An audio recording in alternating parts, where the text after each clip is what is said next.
Hello दोस्तों, आप सभी का स्वागत है पूजा तिवारी ऑफिशियल में। बहुत ही सुंदर कजरी गीत आप लोगों को सुनाने जा रही हूँ मैं। झूला पड़ल कदम की डार पिया, सावन की बहार पिया ना। झूला पड़ल कदम की डार पिया, सावन की बहार पिया ना।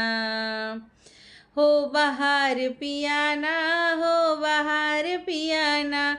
झूला पड़ल कदम की डार पिया, सावन की बहार पियाना।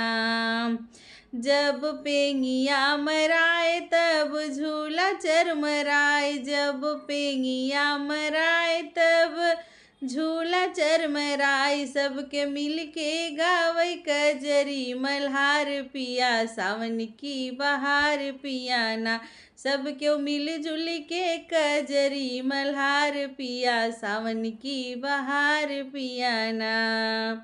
झूला पड़ल कदम की डार पिया, सावन की बहार पियाना। बदरा घेरी घेरी आवै, चमके बिजुरी डरावै। बदरा घेरी घेरी आवै, चमके बिजुरी डरावै।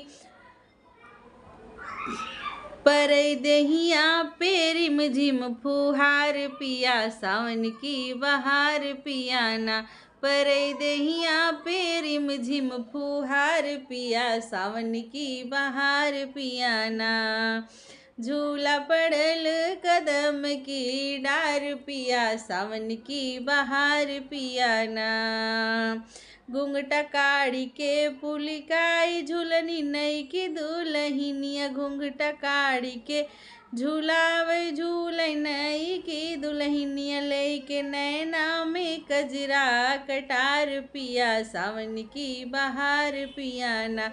हो लेके नैनन में कजरा कटार पिया, सावन की बहार पियाना। झूला पड़ल कदम की डार पिया, सावन की बहार पियाना।